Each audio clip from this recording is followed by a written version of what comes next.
Hey guys, welcome to another episode of Professionally Curious. We're joined by very, very good friend here, Haleek, real artist. We love his vibes, and glad to have him on the show.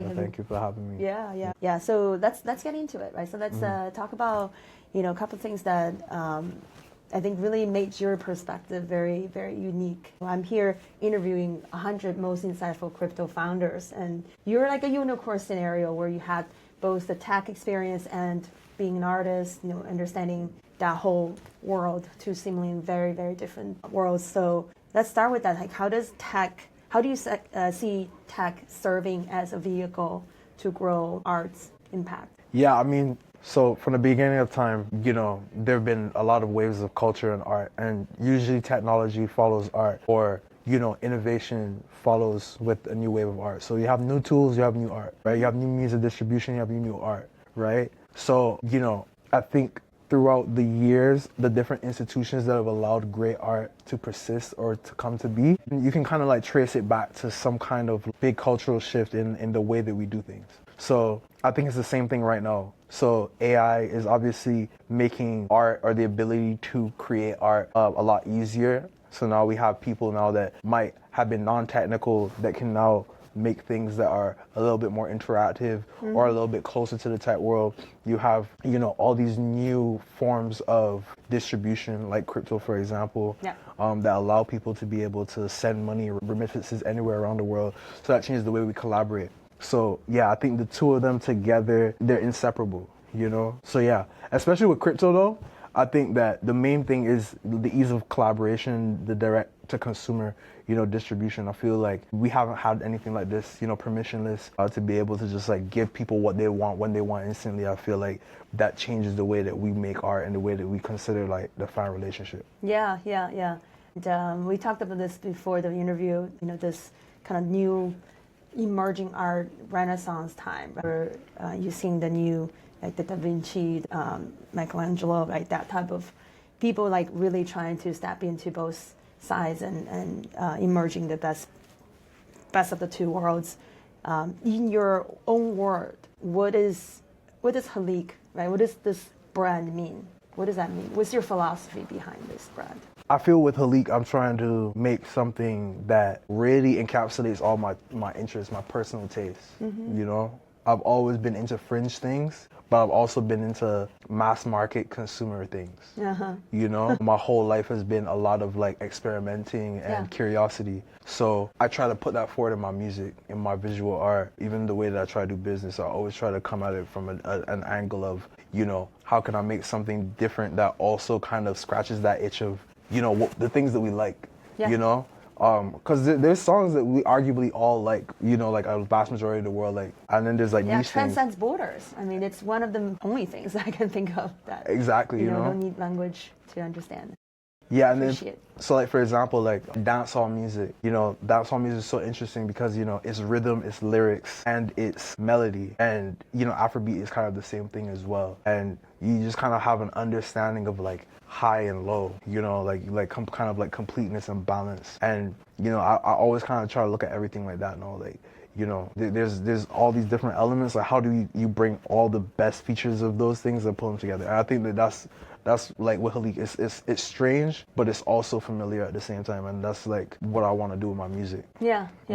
And what have you done so far, like that kind of started that itch to start experimenting this in crypto? How do you see crypto as a solution to solve the problem that you see? So I actually first got into crypto because a friend of mine worked on a project called Augur, which was one of the first prediction markets before Poly Market. He worked on Augur and he worked on Gnosis. Before it became more like a multi-sig solution, they were also prediction market. Those were kind of like part of like the early ICO Ethereum days. So I always kind of had an understanding of how crypto could influence the way that we participate in markets. And after years and years of just like putting out music the traditional way, I started making NFTs in 2021. The distribution it felt so much more instant, and I felt more validated because it felt like people were taking the art and valuing it based on how they felt about it versus like, what, Spotify, $5 a month tells you, you're worth a stream. you know? Right, because you're bidding out that piece of art, right? Yeah, like I sat and like music should be like exactly, music should be like fine art, you know, music should be like fine art, but also just overall, like, you know, the way that music has kind of been treated over time, I think is kind of sad, because, you know, just the way that it's distributed, it's a lot harder for people to really kind of understand the value of it in the same context as you would like a painting on a wall. Right. I think that, you know, just knowing that I could do that, and then that I could retain my fan base and take them with me, and it wasn't locked into somebody else's database. That's something that I can move with me forever, and, you know, really give them something that they also have as value, and we have a connection. So, you know, especially now with like tokens, I think that there's so much more opportunities to give your fans more interconnectivity and like an upside to like working with an artist that they like. Yeah, first of all, just a huge props for like going from being curious about crypto to actually taking a step to, you know, to experiment. I think that's something that I haven't seen in a lot of these, you know, like true artists, like people that started in Web2, right? Are actually, you know, trying something new. And then one thing I think you kind of alluding to is there's a lot of broken system, trench system in the current, you know, revenue generation and distribution mechanism in the music industry that you see using the token or using, you know, blockchain technology, right? Permissionless and decentralization, permissionless in terms of ownership and decentralization in terms of like how you can redistribute that revenue around, right? Yeah, so maybe again, putting this into your own words. Sorry, I'm like stealing your limelight here. What is the aha moment, right, that makes you decide to like come up with this new playbook to put everything together? All right, look, it's straightforward as this. Everybody's cooked, like everyone's attention is cooked, you know? So discoverability as an artist is at an all-time low. There's so much content, it's almost impossible to keep people on you for a long period of time. So obviously things will gravitate to a point where distributing value to your fans, you know, that almost making a fan like almost like a secondary income or revenue stream. Because, you know, we're seeing this a lot with Web2 already, where people with high engagement on like Xrd and stuff pertaining to like fandom, they're getting an X check at the end of the month.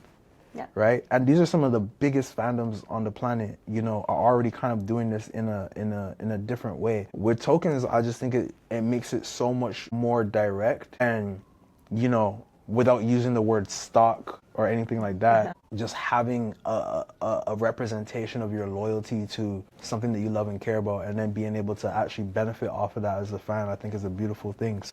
I think, you know, without overstating it, you know, it's straightforward, you know, like times are different now, and people need to be able to connect in a way that feels worth their time as well, I think, you know. So that's just how I look at it. And I think that you will create more loyal fan bases, more long-term, long tail, I don't want to use the word cult lightly, like cult fan bases, by basically leveraging these mechanisms. Right. So throwing a curveball here. So we kind of know that this is a model that has worked because we've seen like NFT has done, right, in the last cycle.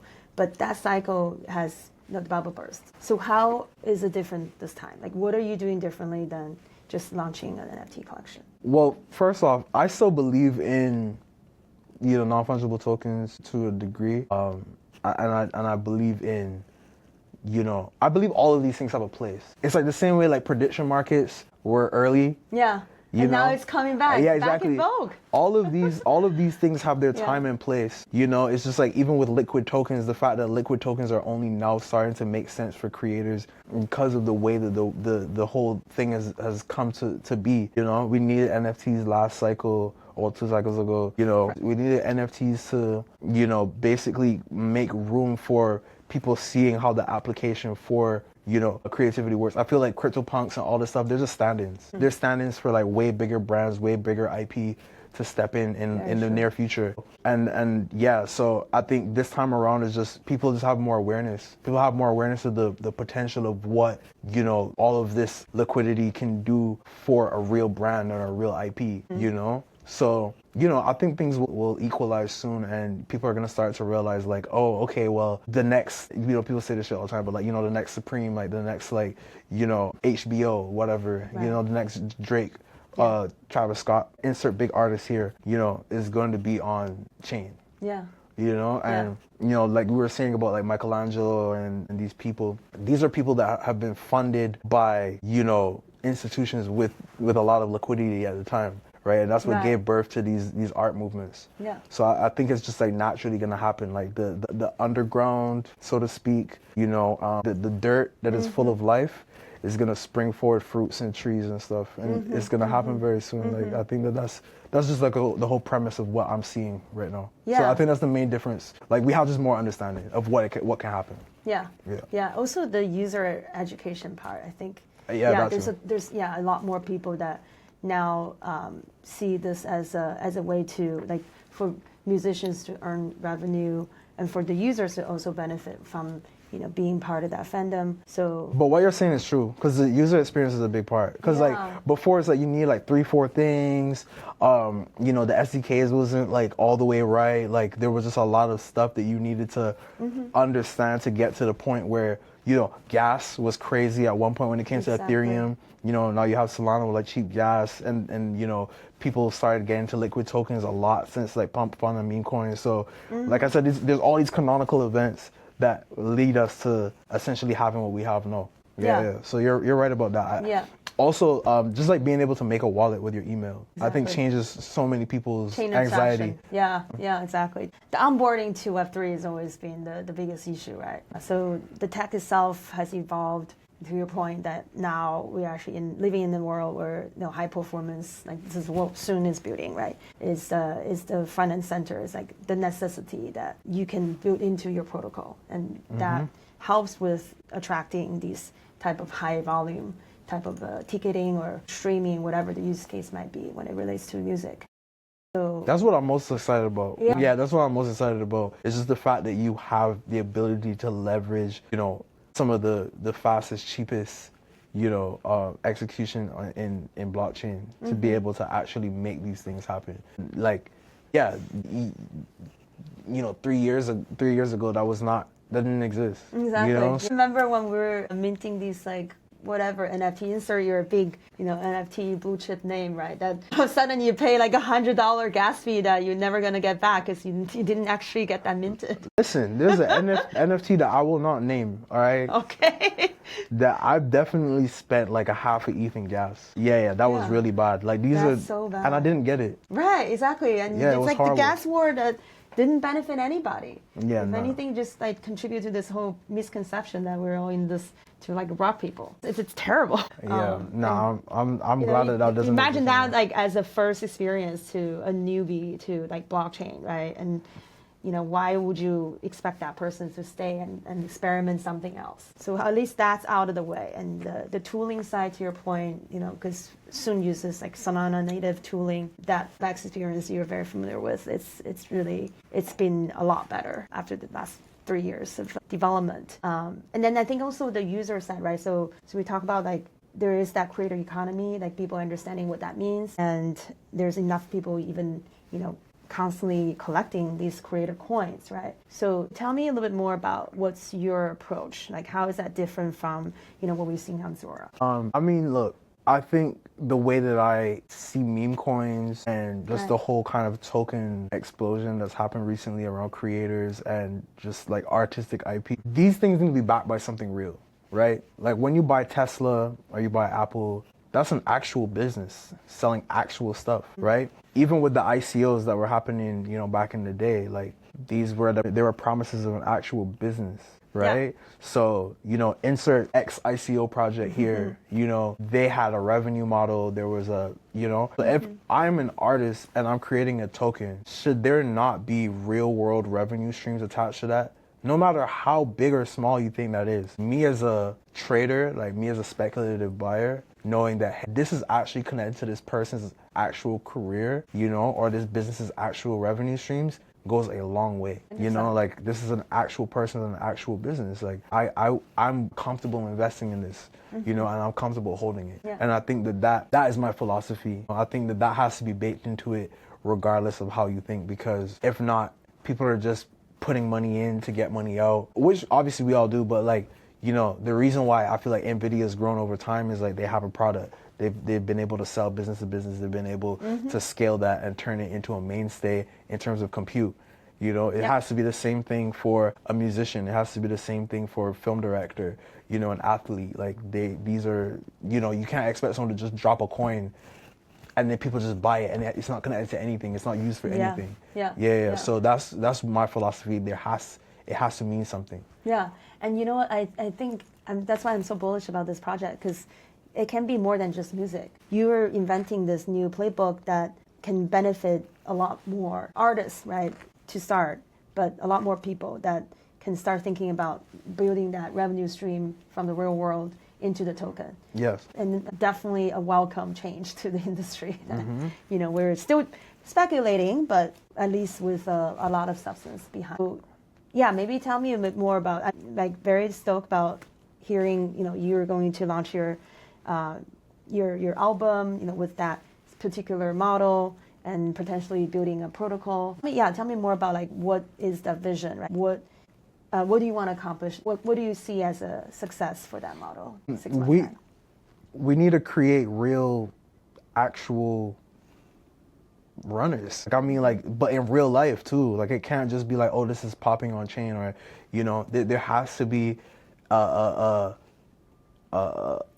stickiness. So you can't just be hot in crypto and then not be hot at your shows. You understand what I'm saying? Right. And there has to be the same level of excitement, you know, or relatively the same level of excitement on both sides. So, I mean, that's just the way that I'm looking at it, is like, I think the success for me is, you know, dropping a successful project, you know, with, you know, people that are doing things in the real world, in the music industry, and being able to show people how this changes things in real time.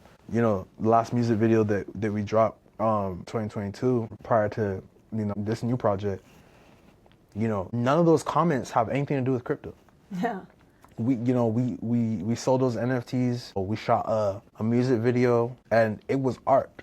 You know, I never got the NFT hate. Nobody ever was in my comments like, "Oh, you're killing the planet." Like, fuck you. Like, sorry, I don't know if I can curse on here, but like, nobody ever came to me with that, because I make good art. And I think that that's really what has to happen at the end of the day, is like, no one's going to really care about how it's funded and all that stuff if it really strikes a chord. And I think that that is what I want to show and prove, is basically, look, listen, we can actually use this stuff to make good things that help future generations. You know, I want to make things that, like, you know, people study in school. There's whole classes in America dedicated to Kendrick Lamar.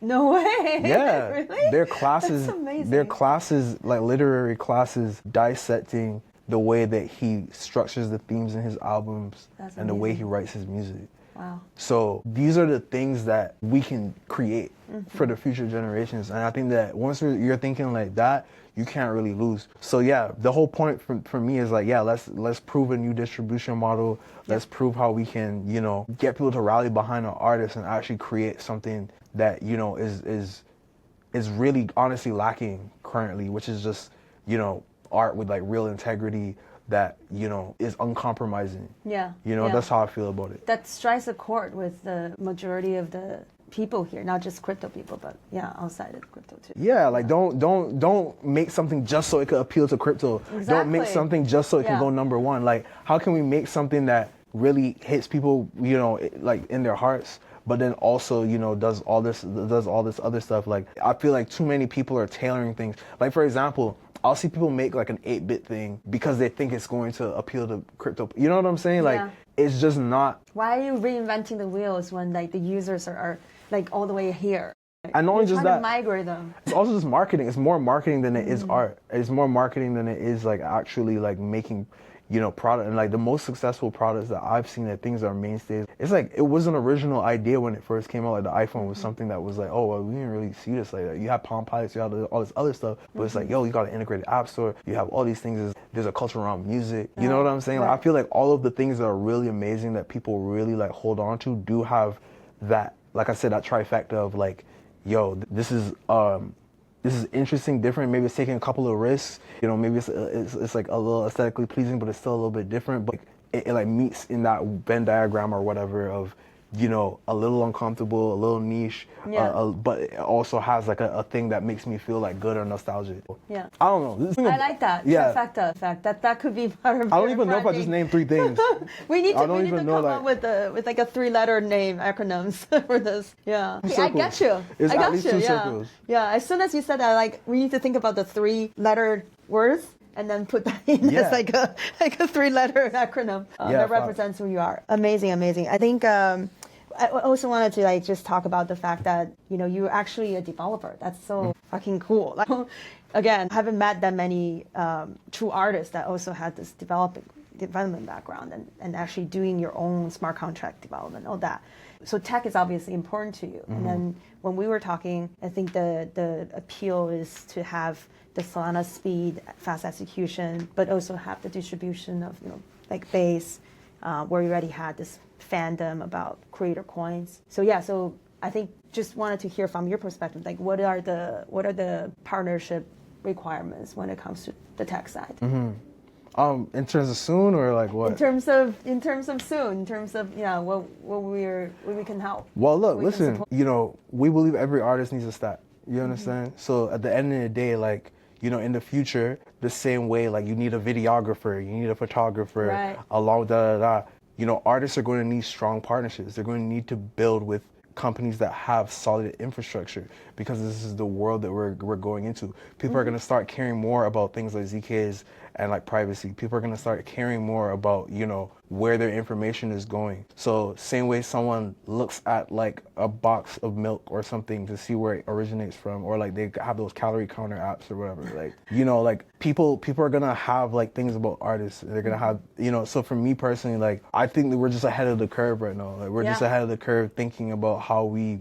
build the career that, you know, we have, and the way that we, you know, the way that we distribute it. And I want it to be the fastest. I wanted it to work with like a dedicated team that, you know, genuinely believes in my vision. And that's that really. Yeah, for sure. Yeah, and truly support your, throughout the journey. Yeah, anything else you want to cover that I haven't asked? Parting words. What is like what do you see as like a spicy take on the industry right now? Like things, like people don't usually think about, like non-consensus view. It's a little weird to me that like there's not more emphasis on the Caribbean. Yeah. It's a bit strange to me, because it's right there. I know. It's just right there. You know, if you Spanish speaking Caribbean, English speaking Caribbean, French Caribbean, that's like 50 million people plus the diaspora. You know, you're talking about hundreds of millions of people and their descendants. You know, a lot of your favorite biggest pop stars, artists have some kind of Caribbean roots. You know, a lot of the world has been built on the Caribbean. You know, Bob Marley made everybody wear dreads. And I think that, or, you know, locks, we call it locks. But my whole point is that I personally feel that crypto has a weird habit of skipping over very obvious problems that could use their solution. Exactly. It's like very obvious places that could benefit from this stuff that I feel like we overlook. And a big part of what I want to do is to change that, you know, get people to look at the Caribbean as a serious place to do business, as you know, tech founders. And music artists too, right? I mean, we always had entertainment. You know, the Caribbean always been entertainment. I saw those photos you showed me about the Barbados like concerts. It's incredible. It's like really the best business model to go out there. Yeah, I mean, like, look, the government even come into. There's no capital gains tax in a lot of these places. And not only just, it's like they're missing, so many crypto products are missing PMF because they don't want to go to the Caribbean. And it's just so strange to me. But that's more opportunity for us to be able to build and develop, you know, the place that we're from. Ultimately, I do think that, you know, a lot of these foundations could really benefit from looking at these places. You know, if you compare it to like an India or an Asia or even Africa, maybe, you know, like it looks like diminishing returns, you know, long-tail cultural impact. You know, you have people in every major metropolitan, you know, city sending remittances to and from the Caribbean.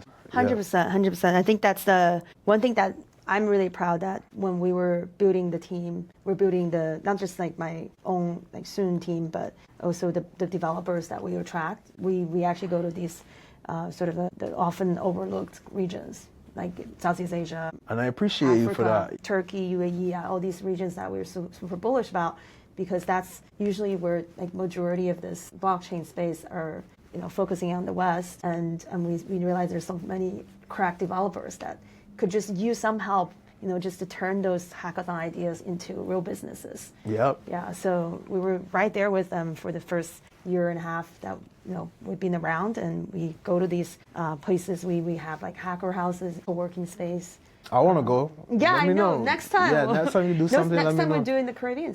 Yeah, yo, Yeah, you should. yeah. We That'd be we so should do fucking like cool. a hackathon in Barbados. Exactly. Yeah. Exactly. Like how Exactly. people like make infrastructure projects. Right.